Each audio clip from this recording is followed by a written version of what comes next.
All right, ready to dive in. Today, it's all about the connection between insulin resistance and NAFLD. Non-alcoholic fatty liver disease, yeah. Yeah, a bit of a mouthful. Yeah, But really important stuff, especially if you're new to all this. We're going to try to break it all down. absolutely, yeah. Basically, it comes down to sugar, how your body uses it, and what that means for your liver.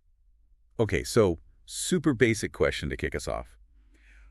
What is insulin resistance? So think of it this way. Okay. Your body needs sugar for energy, right? Right. Insulin is like a key. Go. It unlocks your cells and lets the sugar in from your blood. But with insulin resistance, the cells get kind of stubborn. Oh, so the key doesn't work as well. Exactly. Like imagine a door that's sticking. Okay, got it. And because the sugar's not getting into the cells as easily, your pancreas is like, all right, got to make more keys. So it overcompensates. Exactly. It pumps out more and more insulin, trying to force those cells open. Huh.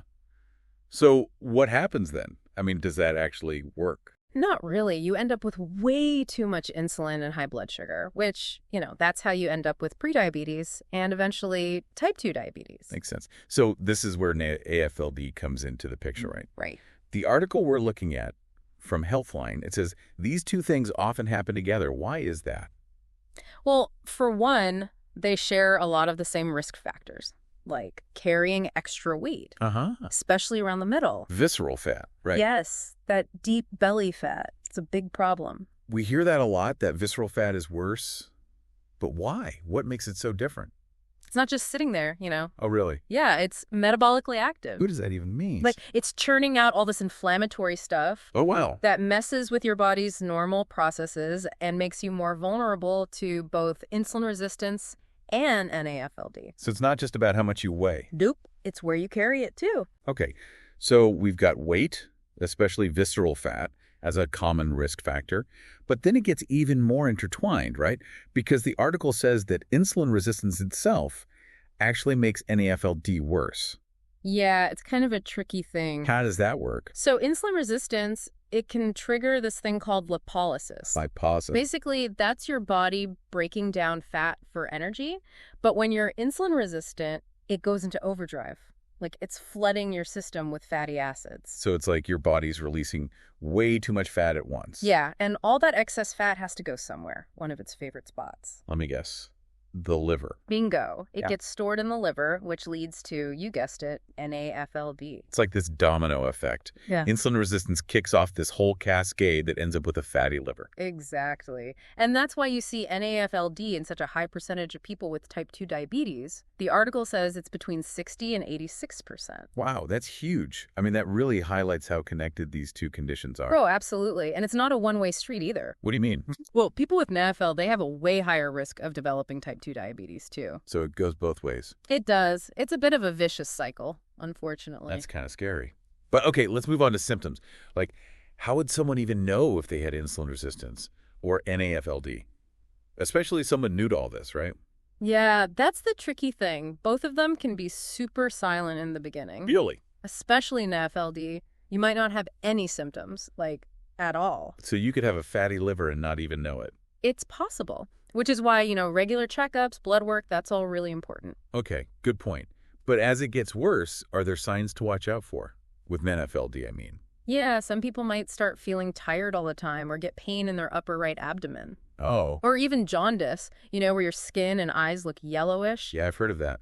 What about insulin resistance then? Any red flags there? Again, it can be kind of sneaky early on, but things like being really thirsty all the time, peeing more than usual, gaining weight for no reason, or if sores and cuts take forever to heal, that could be a sign your blood sugar is getting high. Okay, so basically any of that stuff, and you should talk to your doctor. Oh, absolutely. Early detection is key, right? Right. The sooner you catch it, the better chance you have of avoiding those, serious complications. Speaking of complications, Yeah. let's talk about what can actually happen if these things aren't managed. Like, worst case scenario, what are we looking at here? Okay, well, if NAFLD keeps progressing, it can turn into NASH. Yes. Yeah, that's when you get inflammation and damage in the liver. Okay.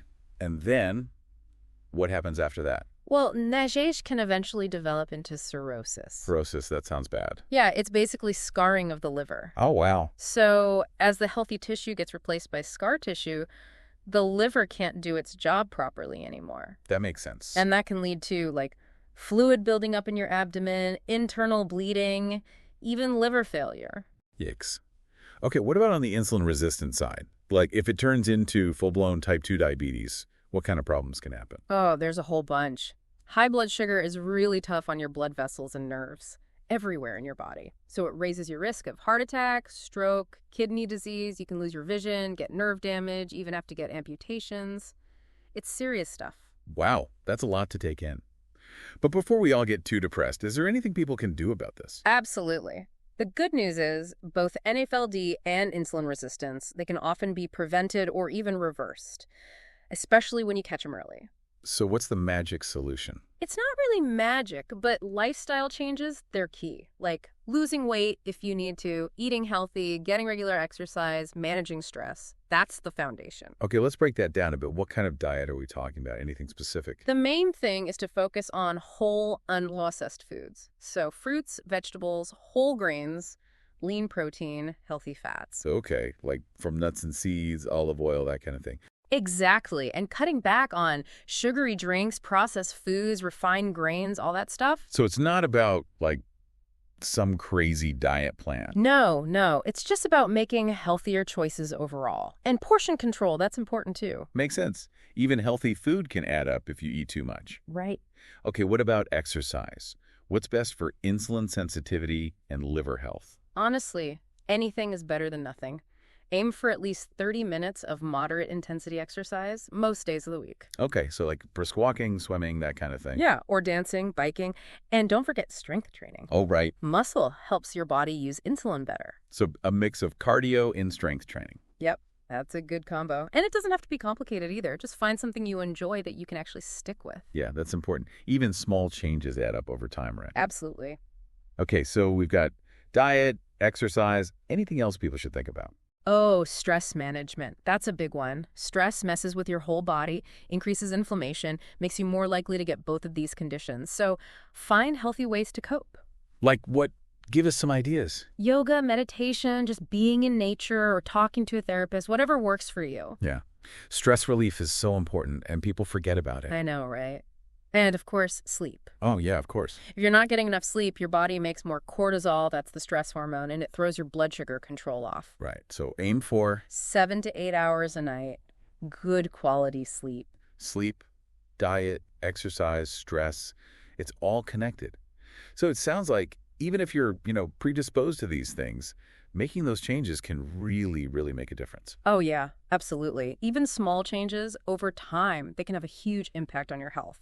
And it's not about being perfect. Right. It's about progress, not perfection. Exactly. It's about finding what works for you and making changes that you can stick with, for the long haul. Yeah. Long term, that's the key.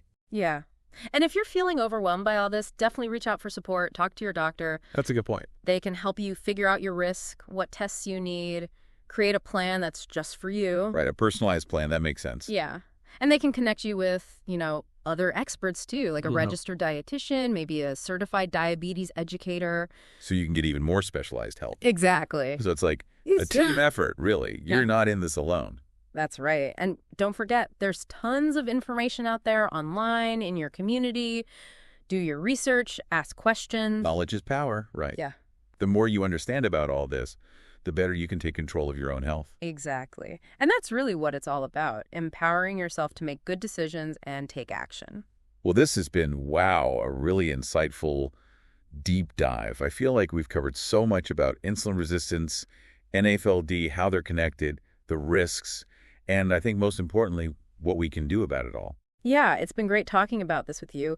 And to our listeners, thanks for sticking with us. Remember, your health is in your hands. That's right. Little changes today can mean a healthier tomorrow. So take what you've learned and, start making those positive changes, one step at a time. Yeah.